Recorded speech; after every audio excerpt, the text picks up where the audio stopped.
Kalau pencipta ya nggak mau lagunya dimainin, jangan bikin lagu.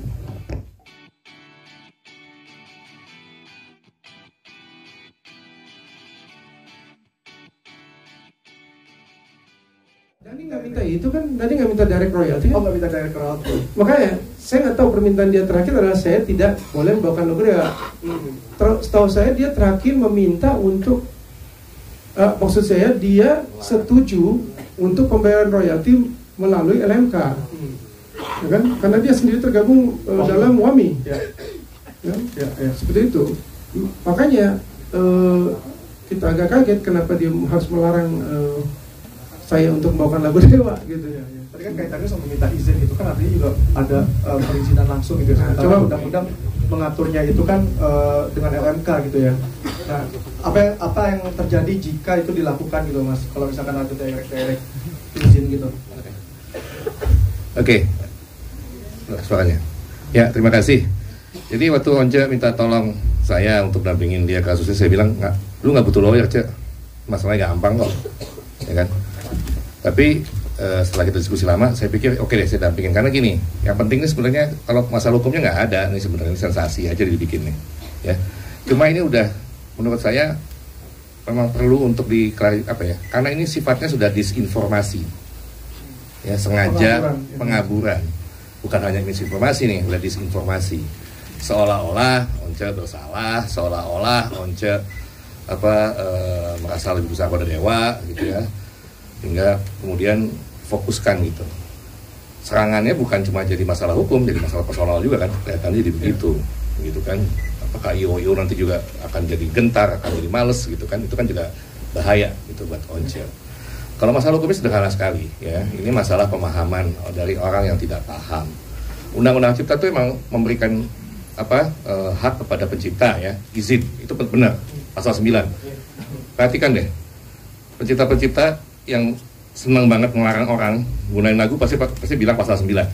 Pasal 9 itu memang pasal untuk izin. Jadi ada 9 hak pencipta. Kalau Anda pencipta, Anda punya hak untuk menerjemahkan karyanya gitu kan. Kalau buku ya, mengadaptasi, kalau musik, mengaransemen, itu hak ekonomi Anda sendiri. Anda boleh sendiri. Jadi kalau saya punya lagu, ngasih ke saya gitu, gue bikin musikal ya, boleh berapa? 200 juta itu mesti bayar.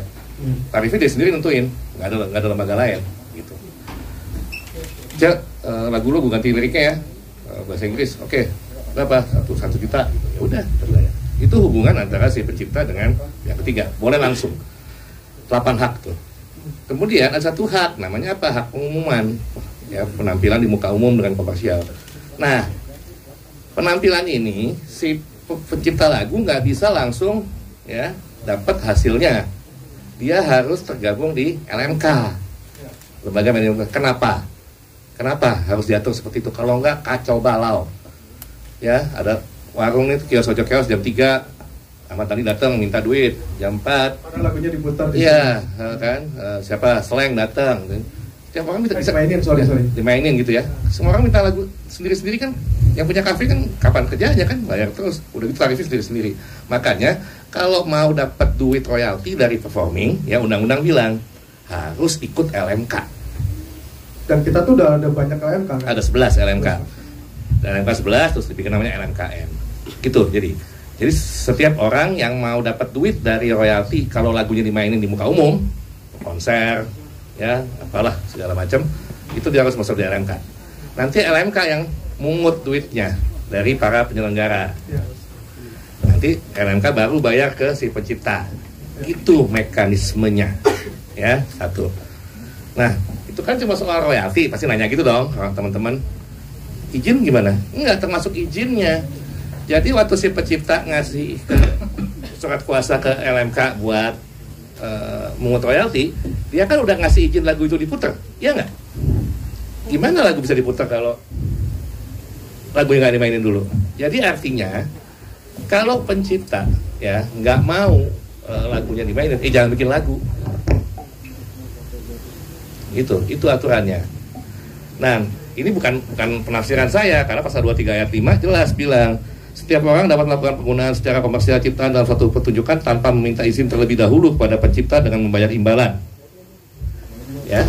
Jadi pasal 9 bilang harus izin. Pasal 23 bilang tidak memerlukan izin kalau untuk performing. Ya, jadi sifatnya jadi tuh yang pasal 9 khusus, umum, pasal 9 khusus. Kan hukum ada yang gitu kan? Jadi gini misalnya, kita bikin aturan. Makan malam setiap hari nggak boleh lebih dari jam 7 malam. Terus ada pasal di bawahnya, kecuali hari Rabu kita boleh makan malam sampai jam 12 malam. Pertanyaan saya, pasal yang di bawahnya yang Rabu ini bertentangan nggak sama di atas? Enggak. Cuma dia perkecualian. Nah, perkecualian itu untuk apa? Untuk performing. Yang 2% tadi itu 2% tadi. Dan jadi kalau orang cuma baca pasal 9 itu ini ulang-ulang, kita punya hak mutlak segala macam, tapi nggak mau baca pasal 23, nggak mau pasal apa, sesat lah dia. Kalau kita baca undang-undang kayak atau baca kitab suci nggak lengkap, ya sesat lah kita, jadi ekstremis lah kita. Ini yang terjadi. Jadi masalahnya sederhana sekali. Apakah Once bersalah? Ya baca undang-undang yang benar dong, gitu. Once kan nyanyiin lagu, nggak perlu izin, pasal 23 udah ada kok. Kecuali gini, kecuali itu kalau aku gandain ya, kopi, ya itu nggak boleh, itu lain. Kalau ya, performing boleh. Perlu izin apa enggak? Enggak, gitu. Terus boleh kan dia ngelarang? Kayak kalau dia nggak larang, ya lagunya nggak dimasukin ke LMK atau jadi memang begitu hukumnya. Jadi jangan karena dia nggak ngerti, dia nggak suka, terus dia bikin hukum sendiri. Kalau memang dia nggak terima dengan pasal 23 ayat 5 ini, pasal 87 ini, ya ke MK aja batalin. Ya, tapi ya, jangan Anda nggak paham hukum, ya, terus Anda nggak suka sama hukumnya, Anda nyalain Once, Anda nyalain IO. Dan menurut lu nih yang dilakukan Dani intimidatif nggak? Karena yang dilarang spesifik cuma buat perform doang. Ya kita sih tadinya ketawa-ketawa aja ya, karena kita kan tahu ya ada orang-orang yang memang suka sensasi gitu ya. Tapi kalau dari Once sih, terus kita tanya Once, Cok, intimidatif nggak Cok? Atau udah ada belum IO yang nggak jadi atau gimana? Feedbacknya dari situ ya, mungkin lo bisa lanjutin. Ya belum tahu, kan ini kan relatif baru ya. Nanti saya lihat ya, mungkin kalau ada IO yang jadi khawatir ya kita lihat saja nanti gimana. Mungkin kita mesti kasih pemahaman bahwa saya akan bawakan lagu paling banyak cuma satu. Lagu itu pun saya ikut menciptakan gitu ya. Jadi nggak perlu takut. Artinya kita ini dilindungi oleh undang-undang di negara ini. Kita bermasyarakat tunduk pada aturan-aturan yang berlaku, bukan tunduk kepada aspirasi masing-masing orang yang sedang melontarkan perasaan-perasaan yang tidak sesuai dengan aturan yang berlaku gitu. Tapi gini aja, saya kira tadi apa yang dijelaskan Mas Panji udah cukup jelas nggak? Atau Mas Panji mau tambahin lagi? Ya, jadi memang seperti itu mekanismenya. Pasal 23 itu dan pasal 87 di Undang-Undang Hak Cipta itu merupakan lex specialis derogat lex generalis atau sesuatu yang khusus yang ada di atas yang umum dalam konteks Undang-Undang Hak Cipta nomor 28 tahun 2014. Masyarakat harus tahu bagaimana membaca undang-undang itu. Tadi seperti kata Mas Panji, jika kamu tidak tahu membaca undang-undang itu menjadi kacau sekali, penuh dengan pertentangan-pertentangan yang sebenarnya nggak perlu. Ya. Saya nggak mengatakan bahwa undang-undang itu sempurna. Yang sempurna itu hanya Tuhan. Bisa di judicial review kok. Ya kan? Bisa di judicial review. Apa? Judicial review. Sebut tadi judika sih. Judicial review itu bisa dilakukan ketika kita tidak merasa puas dengan satu aturan atau kita merasa ada pertentangan di antara undang-undang dan aturan-aturan yang berlaku. Nah, itu bisa dilakukan. Tapi yang saya terus terang kecewa adalah pembentukan opini bahwa saya itu bersalah. Saya sama sekali menentang itu. Dan saya ingin katakan lagi, saya bukan tipe orang yang menentang hukum. Ya, saya ikut hukum. Bahkan kalaupun ada perubahan apapun dalam Undang-Undang Hak Cipta, kemanapun dia berubah saya ikut. Kayak misalkan kalau tarifnya dari 20% meningkat, itu lo juga mau dukung? Iya dong. Karena kan kecil banget buat. Kalau sudah diketok palu oleh pemerintah, oleh DPR, kita ini udah diusahain ya. Ya meskipun tentu kita bisa usahakan perubahan-perubahan yang konstruktif, artinya tidak destruktif. Ya. Artinya begini yang saya katakan, bahwa semenjak tahun 1991 ya, sebenarnya kan pilihan hukum negara ini adalah membentuk satu mekanisme pembentukan pengumpulan royalti secara publik melalui lembaga manajemen kolektif. Itu bukan hal baru. Itu dari tahun 90 ya. 90 bahkan mungkin sebelumnya. Ya kan, arti rancangan itu adalah pilihan negara ini.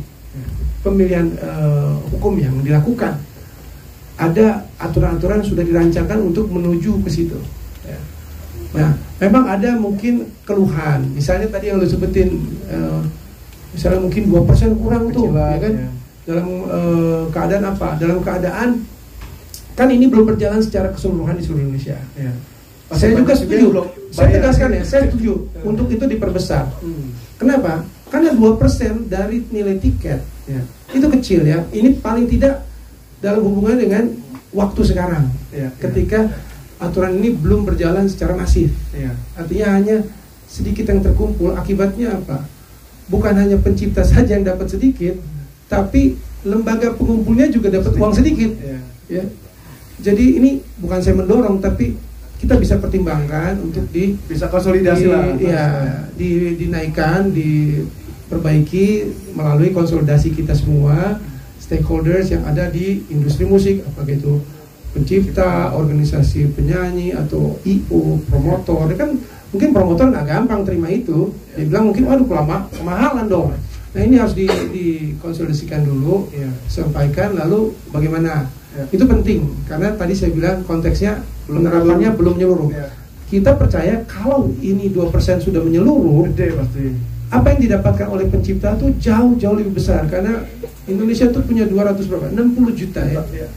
Pengumpulan royalti musik itu lewat pertunjukan lagu ya, termasuk dalamnya penggunaannya di karaoke, di TV dan sebagainya. Itu saya tahu cuma kurang dari 100 M ya, mungkin nggak nyampe 80 ya, sekitar 80. Itu pun yang saya tahu ya, kebanyakan hanya melalui karaoke itu yang paling banyak memberikan kontribusi karena bisnis mereka berhubungan dengan lagu. Tapi artinya yang ingin saya katakan ada potensi besar ya jika kita ini nggak pecah belah begitu dalam merancang satu konstruksi hukum yang tertib dan bagus dan fair untuk semua. Ya itu aja yang saya katakan. Jadi teman-teman yang merasa mungkin ini ada yang harus dirubah, ayo kita bicarakan sama-sama konstruksi hukumnya, kita sampaikan apa sih yang perlu dirubah. Tapi ingat, setiap pilihan hukum yang kita ambil itu memiliki konsekuensi. Betul. Kalau ada penagihan secara pribadi-pribadi kepada penyanyi, yang bisa terjadi adalah kita akan kekurangan penyanyi bagus. Ya, karena takut ya udah. Karena takut dengan tagihan yang akan dilakukan dikirimkan oleh pencipta. Demikian juga dia akan akhirnya mencoba membawakan lagunya sendiri. Yang mungkin nggak sebagus daripada kalau temennya yang pencipta itu yang membuat.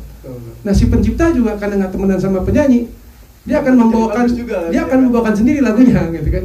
Artinya yang saya katakan tuh mutualisme kerjasama itu bisa menjadi rusak ketika tidak ada fairness ya.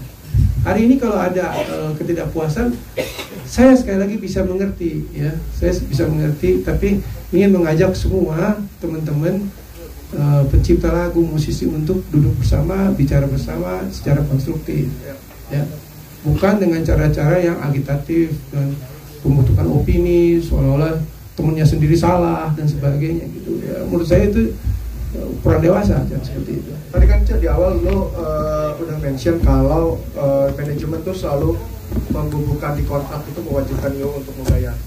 Ada yang bisa ditunjukin nggak di situ? Selalu dalam kontrak-kontrak saya kan ada pasal-pasal bahwa ini apa nih, kontrak nih, bukti ininya. Oh ya, ada kontrak-kontrak kalau ada IO yang menang saya bahwa mereka itu dalam pasal-pasalnya kontrak kami, IO atau penyelenggara show itu akan bertanggung jawab terhadap royalti yang dibebankan atas lagu-lagu yang ada di situ. Artinya itu tidak merupakan kewajiban saya. Itu sudah lama. Bisa ditunjukin ke teman-teman media, Mas Ance. Jadi ada berupa sertifikat. Itu ya. Sebenarnya kalau ini sebenarnya hanya tambahan saja. Iya. Untuk memperkuat kalau memang sudah melakukan. Sebenarnya gini, saya contohnya. Ya ini kan, ini apa nih? Nah ini kalau kita ikut seminar ya, seperti ini nih.